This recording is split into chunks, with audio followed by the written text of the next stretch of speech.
उठ मेरी जान, मेरे साथ ही चलना है तुझे। जन्नत एक और है जो मर्द के पहलू में नहीं, उसकी आजाद रविश पर भी मचलना है तुझे।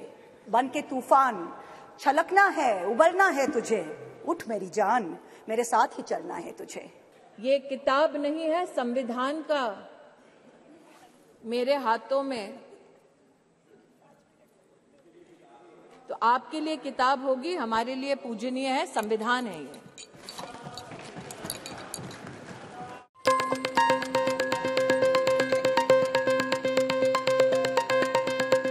This is in India, where in 1946, when the Constituent Assembly was elected, 15 seats went to women who helped to draft the Constitution.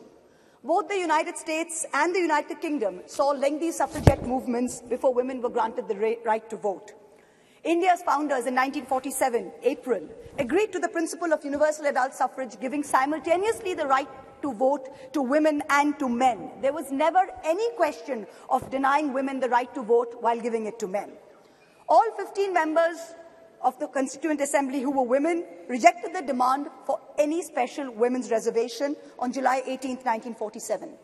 Member activist Renuka Roy noted that Vijayalakshmi Pandit has not been selected because she is a woman, nor was sex made a bar to the appointment.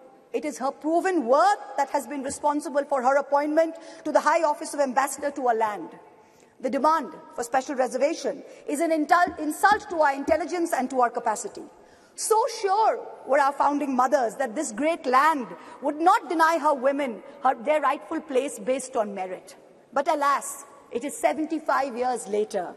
And today it is both my pride and my shame that I stand here as a woman in India's parliament speaking on a women's reservation bill. ये भी सत्य है कि मुझसे पूर्व की वक्ता ने राष्ट्र को जब गुलामी से स्वतंत्रता मिली तब क्या महिलाओं की परिस्थिति थी उसका उल्लेख किया कि हां, तब भी जब देश आजाद हुआ तब भी कई प्रदेशों की साधारण परिवारों की महिलाओं ने कहा कि हमारा संवैधानिक अधिकार आरक्षित करें, लेकिन तब साधारण परिवारों की वो महिलाएं जिन्होंने राष्ट्र को आजाद करने में अपनी भूमिका निभाई, जो दूरदर्शी थी, जानती थी कि साधारण वंचित समाजों की महिलाओं को अगर मौका अनोखे ढंग से संविधान की मर्यादा में ना दिया गया तो शायद आगामी वर्षों में महिलाओं के लिए एक चुनौती बन जाएगा। आज मैं उन महिलाओं की दूरदर्शी सोच को वंदन करती हूं। It is my pride that I belong to the All India Trinamool Congress, a party that sends 37% women among its members to parliament. It is my chagrin that I belong to a Lok Sabha, a house of the people, that on aggregate has only 15% of its members as women, far below the global average of 26.5%. We are being asked time and again, do we support the Women's Reservation Bill? Trinamool Congress is bill ko support karega ya nahi? BJP's liaison members are reaching out to us, calling us, asking us to support this bill wholeheartedly. No ifs, no buts, pura support, please kijiye.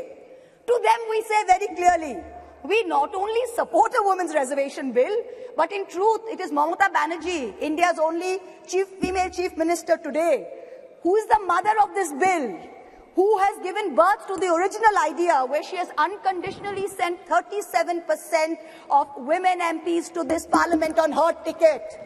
What you have brought here, what this government has brought here today, is not a women's reservation bill.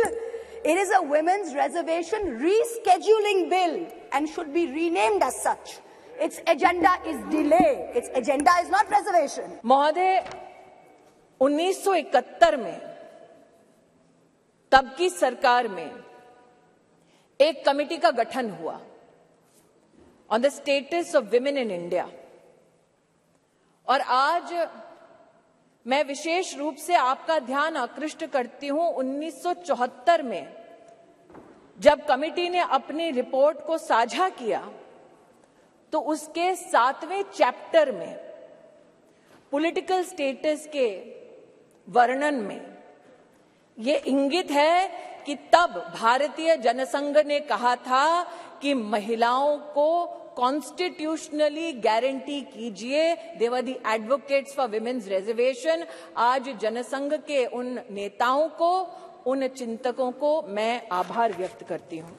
ये भाजपा के कार्यकर्ताओं का गौरव है कि इस राष्ट्र में अपने संगठन में पहली बार महिलाओं को आरक्षण देने वाली राजनीतिक पार्टी भारतीय जनता पार्टी बनी।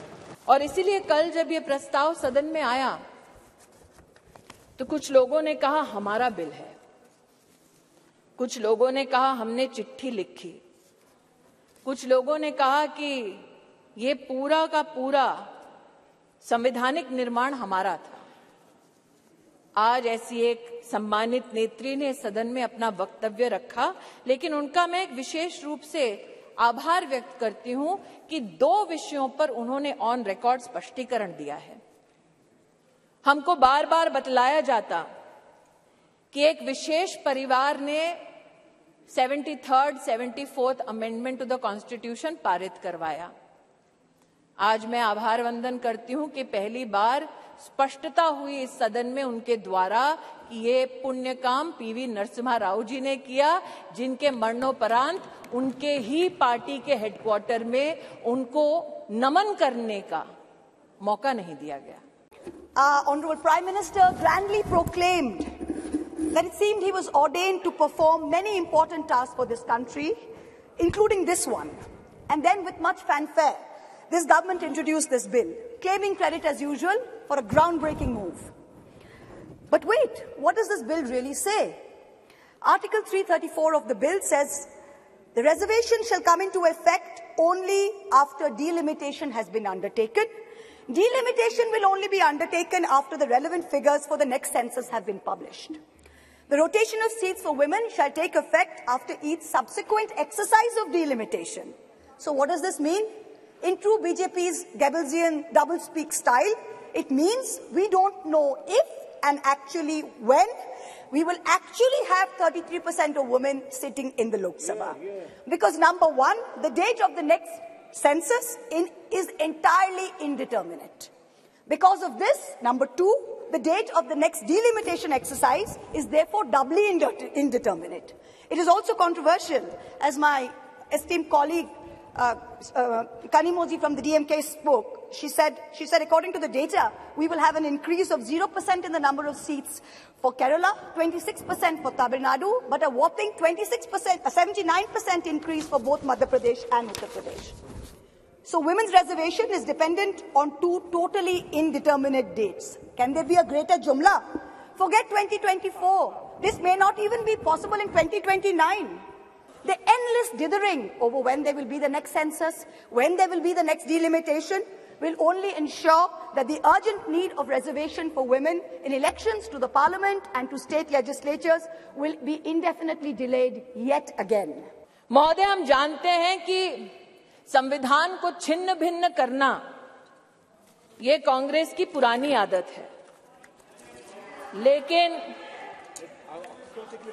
आज अगर आप इसी गरिमामय संविधान के अनुच्छेद 82 को पढ़ें, 82 ये किताब नहीं है संविधान का, मेरे हाथों में, तो आपके लिए किताब होगी, हमारे लिए पूजनीय है, संविधान है ये।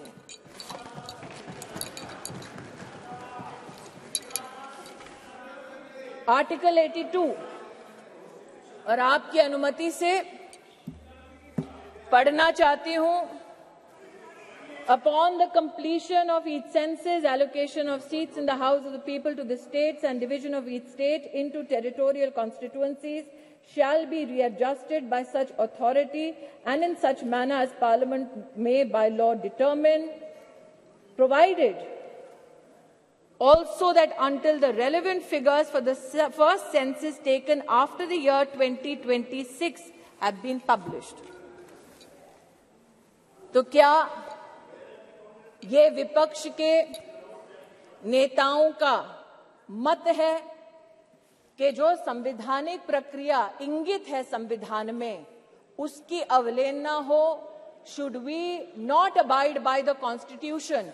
Is that the position taken by leaders of the opposition parties? That is my humble suggestion and submission. Within women parliamentarians, Muslims and Dalits have been consistently underrepresented. From 1952 to 2004, only 8 Muslim women were elected to India's parliament, to the Lok Sabha, many of whom served multiple terms. In today's Lok Sabha, the 17th Lok Sabha, there are only 2 Muslim women members, both from West Bengal, both from the All India Trinamool Congress, I may add. फिर यह आरोप लगाया गया कि आप OBC और मुस्लिम reservation क्यों नहीं देते। मुझसे ज्यादा अनुभवी लोग जो वर्तमान में बिना माइक के और पीठ की परमिशन के दांत चबा चबा कर बोल रहे हैं, उनको शायद इस बात का आभास नहीं कि संविधान में धर्म के आधार पर आरक्षण वर्जित है। So women's reservation is dependent on 2 totally indeterminate dates. Can there be a greater jumla? Forget 2024. This may not even be possible in 2029. जिन लोगों ने इसको जुमला कहा और कहा कि हम चिट्ठियां लिख रहे थे इसलिए काम हुआ, कम से कम उन्होंने इस बात को स्वीकार किया कि सरकार में प्रधान सेवक ऐसा कि इतने विराट दिल का कि आप उनके साथ पक्षपात करते रहे। जब आपके साथ सत्ता थी, आप बार बार उनका अनादर अपमान करते रहे, लेकिन उन्होंने बड़ा दिल दिखाकर आपके हर कम्युनिकेशन को पढ़ा, आपसे चर्चा की। As this government claps itself on its back for its rankings on various global stables, let it also hang its head in disgrace that this same India ranks 140 out of 196 countries in the Inter-Parliamentary Union League tables on women's representation. मैं उस पर एक स्पष्टीकरण देना चाहती हूं महोदय। अंतर्राष्ट्रीय रैंकिंग में वो महिला जो भारत की पंचायतों से जीत कर आती है, उस महिला का न सम्मान होता है न उसकी गणना होती है। अंतर्राष्ट्रीय रैंकिंग्स में वो महिला जो विधानसभा या विधान परिषद में चुनकर आती है, उस महिला की भी गणना नहीं होती, उसकी भी गिनती नहीं होती। अंतर्राष्ट्रीय रैंकिंग में जो महिला लोकसभा में, राज्यसभा में चुनकर आती है, उसकी भी गणना नहीं करते। वर्षों वर्ष से चला आ रहा था सिलसिला। मोदी सरकार ने इस विषय को अंतर्राष्ट्रीय पटल पर उठाया और लिखित में उनसे जवाब दिया कि हां, अब हम हिंदुस्तान की पंचायतों में जीतने वाली महिलाओं का सम्मान करेंगे, विधानसभा में जीतने वाली महिलाओं का सम्मान करेंगे, लोकसभा में जीतने वाली, राज्यसभा में हमारी जो महिलाएं सेवा दे रही है उनकी गिनती करेंगे। We have made women count and it is time for you to step up in the opposition.